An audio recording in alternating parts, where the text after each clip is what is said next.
हमारे विभिन्न ज्ञानवर्धक कार्यक्रम देखने के लिए आप हमें अभी सब्सक्राइब करें, बेल आइकन को प्रेस करें ताकि आप देख सकें हमारा कार्यक्रम सबसे पहले। और अधिक जानकारी के लिए फेसबुक पेज को लाइक करना ना भूलें। जय माँ इंद्राक्षी। इंद्राक्षी धाम में दर्शकों आप सभी का हम हार्दिक स्वागत करते हैं।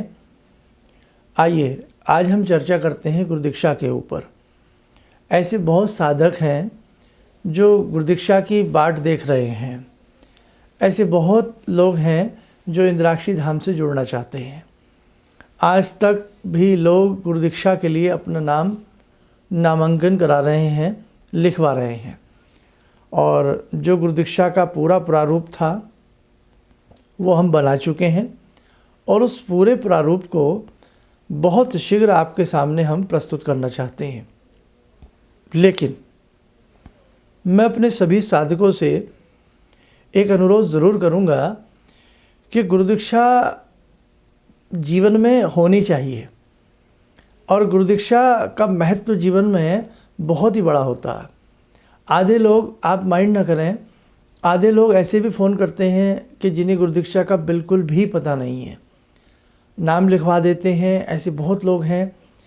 तो मैं आप सबसे ये कहना चाहता हूँ कि पहले जो इस प्रकार के व्यक्ति हैं जिन्हें गुरुदीक्षा का सही मायने मालूम नहीं है, तो आप कृपया गुरुदीक्षा को आज के इस मेरे अंक से जो मैं आपके संग चर्चा कर रहा हूँ उसे आप जानने का प्रयास ज़रूर करें। देखो, बहुत लोग यही पूछते हैं कि गुरुदीक्षा में क्या शर्मा जी कोई फ़ीस लेते हैं?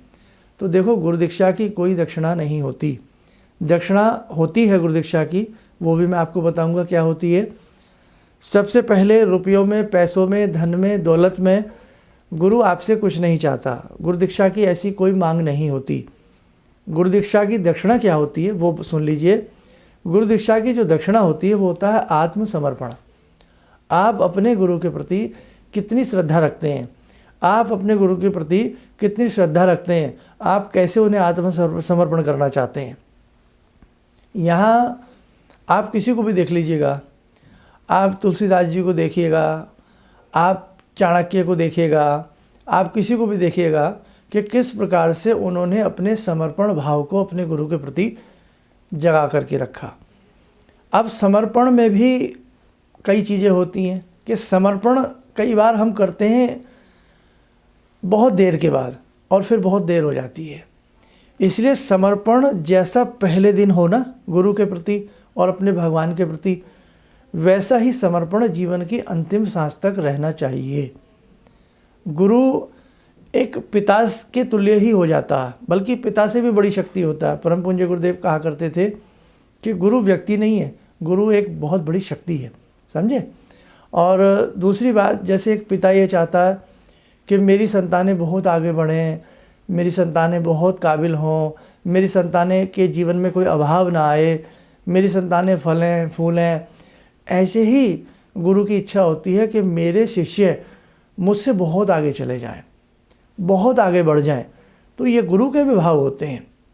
श्रीमद् भागवत गीता में 700 श्लोक हैं, 2 कह लें, कुछ भी कह लें, लेकिन कहीं पर भी गुरु की वेशभूषा के बारे में नहीं बताया गया है। श्रीमद् भागवत गीता में भगवान श्री कृष्ण ने गुरु के महत्व के पे प्रकाश डाला है, गुरु के आचरण पर प्रकाश डाला है, लेकिन ये नहीं डाला कि गुरु ऐसे रहे।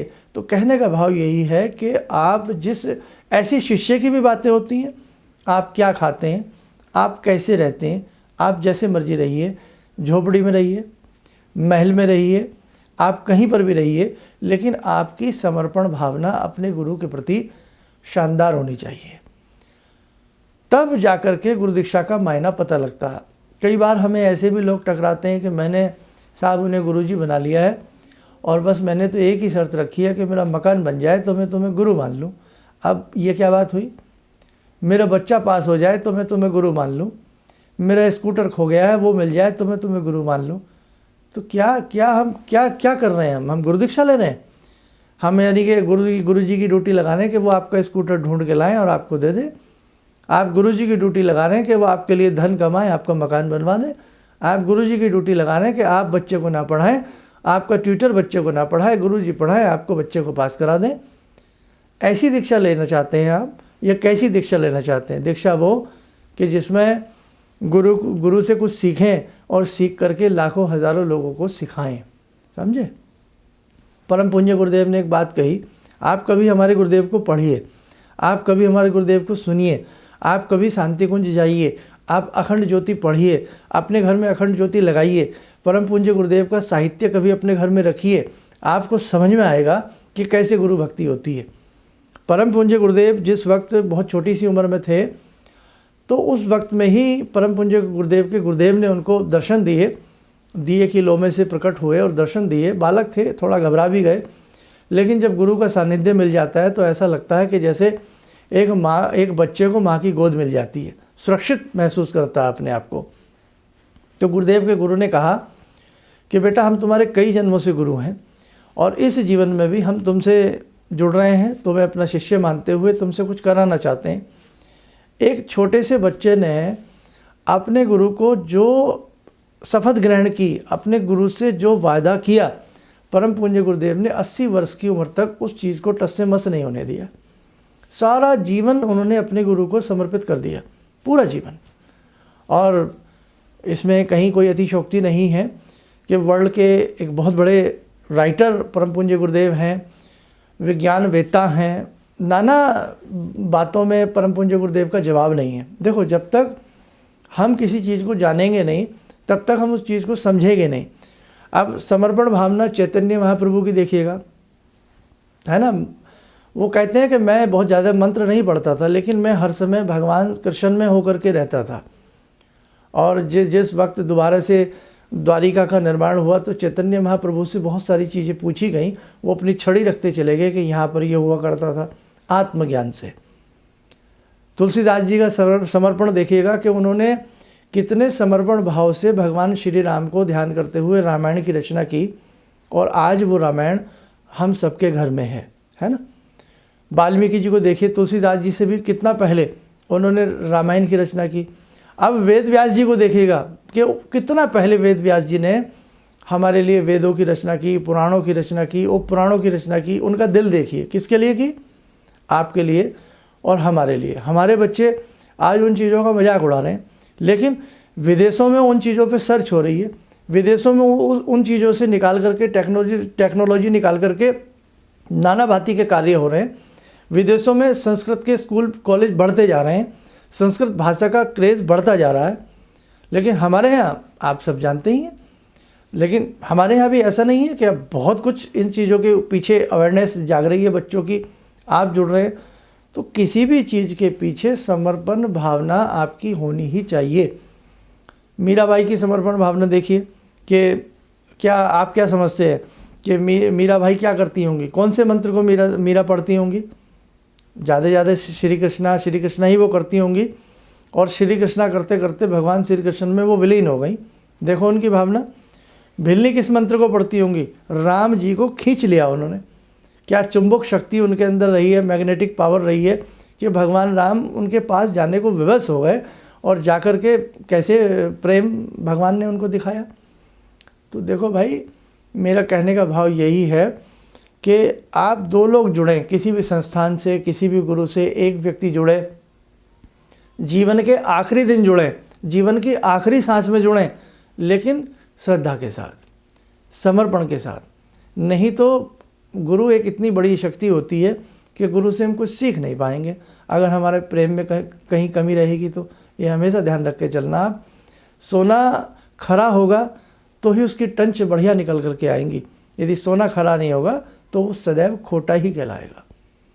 बस इससे ज़्यादा मैं आपसे कुछ नहीं कह सकता।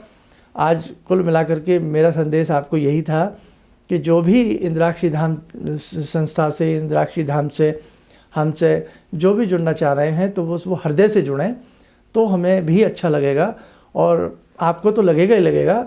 और इस महाशक्ति को, परम शक्ति को, परम पूज्य गुरुदेव सदैव हमारे संग रहते हैं, समझे।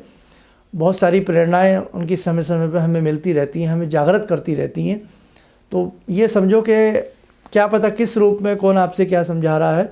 तो इंद्राक्षी धाम में हम सब आपका स्वागत करते हैं, आपको अपना स्नेह देते हैं, प्रेम देते हैं, और एक वात्सल्य हमें सदैव आपको हमारा मिलता रहेगा। लेकिन एक समर्पण भावना हमें भी आपसे सच्ची चाहिए, और यही हमारी आपके प्रति दक्षिणा होगी, और यही हमारी आपके प्रति एक सुझाव भी है। समझे आप? तो इन्हीं शब्दों के साथ हम अपनी वाणी को विराम देते हैं। जय माँ इंद्राक्षी। जहाँ तक मेरा व्यक्तिगत अनुभव रहा है, मैं फर्श पर पड़ा था, आज गुरुजी की कृपा से अर्श पर हूँ। गुरुजी ने एक मंत्र जब पहली बार मिला था तो मैं ऐसी परिस्थिति में गिरा हुआ था कि मेरे को ये लगता था कि मैं जिधर भी जाऊँ मेरे तरफ एक तरफ कुआं एक तरफ खाई वाली स्थिति मेरे साथ थी। और गुरुजी ने वहाँ उस वक्त तो मेरे को 2 मंत्र दिया कि इसका आप पाठ शुरू करो, और 2 दान की सामग्री बताई थी, और उसको मैंने शुरू किया। और उसके बाद से उस वक्त से लेकर आज तक मैं फिर जिस स्थिति में था वो पीछे मुड़कर मैंने नहीं देखा। किसी भी समस्या के समाधान के लिए मिले प्रसिद्ध हस्तरेखा एवं वास्तु विशेषज्ञ प्रोफेसर धर्मेंद्र शर्मा जी से। नोट: शिविर में भाग लेने हेतु एवं व्यक्तिगत रूप से मिलने के लिए कॉल करने का समय सुबह 10 बजे से शाम 6 बजे तक। हमारे विभिन्न ज्ञानवर्धक कार्यक्रम देखने के लिए आप हमें अभी सब्सक्राइब करें, बेल आइकन को प्रेस करें ताकि आप देख सकें हमारा कार्यक्रम सबसे पहले। और अधिक जानकारी के लिए फेसबुक पेज को लाइक करना न भूलें।